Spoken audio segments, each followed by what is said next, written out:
Ma'am, he grunted, the bride has requested your removal from the VIP section. You don't have a wristband. You don't belong here. I looked at the guard. Then I looked past him, up at Jessica. She was leaning over the velvet rope, clutching a bottle of Dom Perignon, smirking down at me. She mouthed the words, "Go away, loser." The guests were watching. My cousins, my aunts, the people who had spent my entire life treating me like a charity case. They were all snickering. I didn't argue. I didn't make a scene. I just reached into my clutch and pulled out a thin black metal card. "I'm not leaving," I said calmly to the guard. "Ma'am, don't make me use force," the guard warned. "I'm not making you do anything," I said, my voice steady as steel. "I'm asking you a business question. How much does this entire VIP balcony cost to rent? For the night? Right now?" The guard blinked. Jessica's smirk faltered. Because she didn't realize that in about 3 minutes, she wasn't going to be the VIP at her own wedding anymore. She was going to be a trespasser. To understand why my sister tried to kick me out of her wedding reception, you have to understand the dynamic of the Sterling sisters. I'm Maya. I'm 29. To my family, I am the family disappointment. I dropped out of law school 5 years ago. My parents were furious. They told me I was throwing my life away. When I started working as a consultant, they assumed it was code for unemployed. They see me in my simple clothes, no logos, no flash, and assume I'm barely scraping by. They think my apartment is a rental in a bad part of town. They think the reason I'm single is that I'm too difficult. Then, there is Jessica, the golden child. Jessica is 27. She is loud, flashy, and obsessed with status. She's an influencer with 50,000 followers, most of whom are bots she bought with Dad's credit card. She is marrying Chad, a guy who works in finance, or rather, his dad owns a finance firm, and Chad just wears the suits. Here is the truth they don't know. I didn't drop out of law school because I was lazy. I dropped out because I developed an algorithm for high-frequency trading that I sold to a hedge fund for 8 figures. I took that money and reinvested it. Real estate, tech startups, and hospitality. I am a silent partner in the Aurora Group, the hospitality conglomerate that owns half the luxury clubs and hotels in the city, including the Obsidian Room, where we are standing right now. I never told my family. Why? Because when I made my first million, I saw how Jessica treated her rich friends. She used them. She leached off them. I wanted my family to love me for me, not my bank account. So, I played the role of the poor sister. I bought cheap gifts. I drove a Honda. I let them pay for dinner and looked down on me with pity. "Oh, Maya," Mom would say. "Maybe Chad can get you a job as a receptionist? You need health insurance." "I'm fine, Mom," I'd say. "Don't be proud," Jessica would chime in. "Beggars can't be choosers." But the breaking point was the wedding planning. Jessica turned into a monster, a bridezilla of epic proportions. She demanded a $50,000 venue. Mom and Dad mortgaged their house to pay for the deposit. I tried to warn them. "Mom, you can't afford this," I said gently. "You're just jealous," Jessica screamed. "You want me to have a cheap wedding because you are a failure." So I stepped back. I let them dig their hole.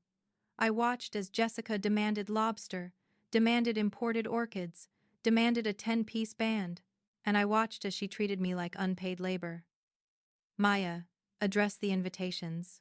"Maya, pick up my dress." "Maya, stand in the back of the photos so you don't ruin the aesthetic." I took it all. I swallowed the insults, because I love my parents, and I wanted them to have one happy day. But Jessica pushed too far. She made one fatal mistake. She decided to hold her reception at the Obsidian Room, my club, and she didn't know who signed the lease. The reception was a spectacle of tackiness. Jessica had decorated the Obsidian Room, which is usually dark, sleek, and sexy, with an explosion of pink feathers and glitter. It looked like a flamingo had exploded in a nightclub. I arrived wearing a simple, navy blue silk dress. Jessica saw me at the entrance and immediately frowned. "Ugh," she groaned, loud enough for her bridesmaids to hear. "Navy blue? Really? It looks like a funeral dress. Did you get it at Goodwill?" "It's vintage," I said quietly. It was vintage Dior, worth about $4,000, but she wouldn't know quality if it hit her in the face. Just stay out of the main photos, Jessica commanded, waving her hand. Go find your seat. You're at table 12. I looked at the seating chart. Table 1, the head table. Jessica, Chad, parents. Tables 2 to 5. The rich friends. Tables 6 to 10. The extended family. Table 12. By the kitchen door. I walked to my table. It was literally next to the swinging doors where the waiters brought out the food. Every time the door opened, I got a blast of steam and the smell of fish. I was seated with Chad's weird uncle who kept coughing, a random neighbor from 20 years ago, and the photographer's assistant. This was my punishment for being poor. I sat there for an hour. I ate the cold chicken. I watched my parents fawn over Jessica. I watched Jessica and Chad go up to the VIP balcony. The obsidian room has a specific layout. The main floor is for the general crowd. But above the dance floor, there is a glass-walled VIP section with its own bar, leather couches, and view of the city. Usually, renting the VIP section costs an extra $10,000 for the night. I knew for a fact my parents couldn't afford it. I knew for a fact Jessica hadn't paid for it. I watched as Jessica unhooked the velvet rope and led her elite squad, her bridesmaids and Chad's groomsmen, up the stairs. They took over the VIP section. They started popping bottles of champagne that weren't on the drink menu. I flagged down a waiter, Marco. I knew Marco. I hired him 2 years ago. Marco, I whispered. Marco did a double take. Miss Maya? I didn't know you were… I didn't know this was your family. It's okay, Marco. Keep it quiet. Quick question. Did the bride pay for the VIP section? Marco looked nervous. No, ma'am. She just walked up there. She told the staff she's the bride, so she owns the place tonight. The manager, Steve, didn't want to cause a scene on her wedding day, so he let it slide. I nodded. I see. Do you want me to tell Steve? Marco asked. No, I said. Not yet. I decided to go upstairs. Not to cause a scene, but just to say hello to my cousins who were up there. I was, after all, the maid of honor's sister. I walked up the stairs. I reached the top. Jessica saw me immediately. She stopped dancing. She put hands on her hips. The music seemed to stop around her. What are you doing here? She demanded. I just wanted to say hi to Aunt Linda, I said. And the view is nice. This area is for VIPs, Jessica sneered. Look at the wristbands, Maya. Did you pay for a wristband? No. You can't even afford the parking valet. Jessica, it's your wedding, I said, trying to keep my cool. We're sisters. Can I just grab a drink? No, she screamed. She was drunk. The power had gone to her head. You are ruining the aesthetic. Look at you. You look like a depressed librarian. Get out. Go back to the kitchen table where you belong. Chad laughed. Yeah, Maya. This is for the high rollers. Go find a library. I'm not leaving, I said. Security. Jessica screamed, waving her arms frantically. Security. Get this trespasser out of my VIP section. That brings us back to the moment the hand landed on my shoulder. The moment the guard told me I didn't belong. The moment I decided that being the nice sister was officially over. How much? I asked the guard again, holding up my black card. To rent this entire floor. Exclusive access. The guard looked confused. Ma'am, this is a private wedding reception. The reception is downstairs. I corrected him. This balcony is a separate entity. I know the policy. Unless it was booked and paid for in advance, it's open inventory. Did the bride pay for it? The guard looked at Jessica. Mrs. Miller. I don't have to pay. Jessica shrieked. I'm the bride. It's my day. Get her out. I didn't look at Jessica. I looked at the guard. Call Steve, I said. Who? Steve. The general manager. Tell him Maya is here. Tell him code black. The guard's eyes widened. Code black is the internal phrase at Aurora Group for owner on premises. He spoke into his radio, mumbled a few words. 30 seconds later, Steve came sprinting up the stairs. He was sweating. Miss Vance, Steve said, breathless. I had no idea. Marco just told me. Jessica stepped forward. Steve! Thank God. This woman is harassing me. Throw her out. Steve looked at Jessica. Then he looked at me. He looked terrified. Mrs. Miller, Steve said to Jessica. I can't do that. Why not? Jessica screamed. I'm the customer. Actually, Steve said, adjusting his tie. Miss Vance is, well, she's the owner. The silence that followed was louder than the music. Chad stopped drinking. Aunt Linda dropped her fork.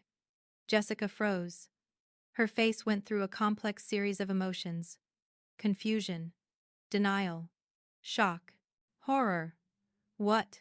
She whispered. Miss Vance is a partner in the Aurora Group, Steve explained. She owns this building. And the hotel across the street. I stepped forward. I walked right past the security guard. I walked right up to Jessica. So, I said, my voice calm and conversational. Here is the situation, Jessica.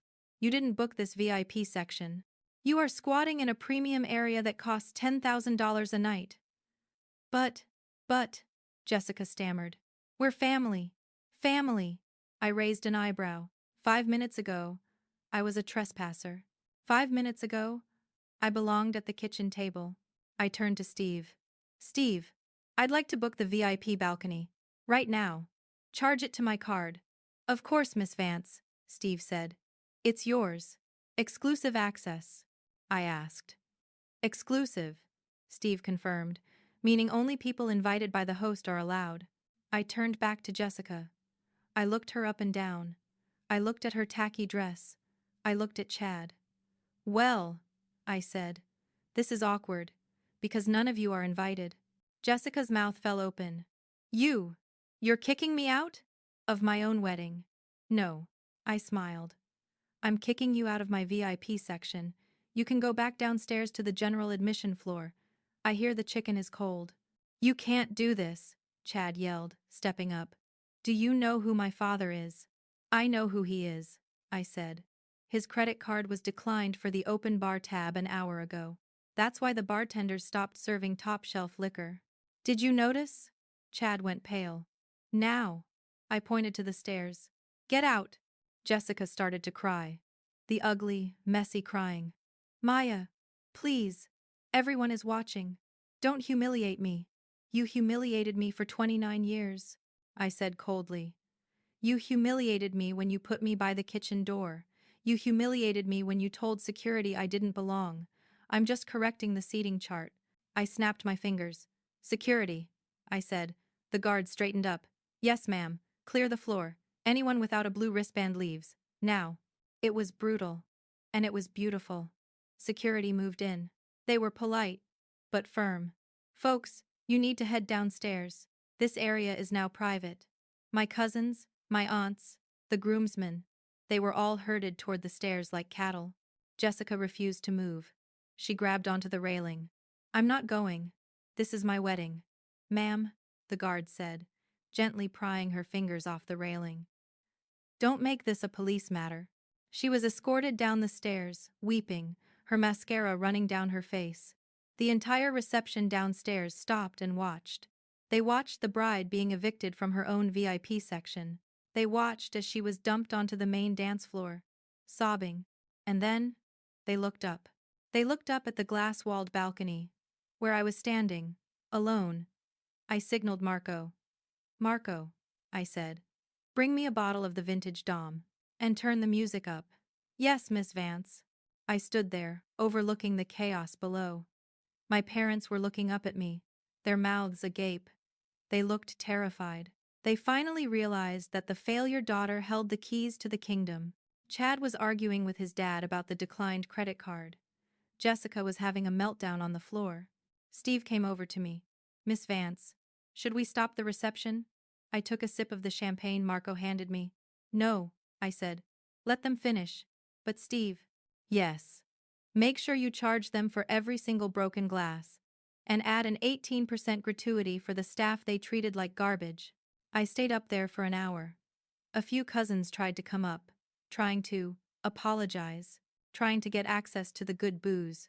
Security turned them all away. Sorry, the guard said. Miss Vance says you don't belong here. I left before the cake was cut. I walked out through the back entrance, into my waiting car. The next morning, my phone blew up. Hundreds of texts.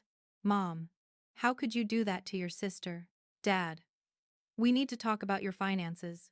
Jessica, I hate you. You ruined my life. I didn't reply to any of them.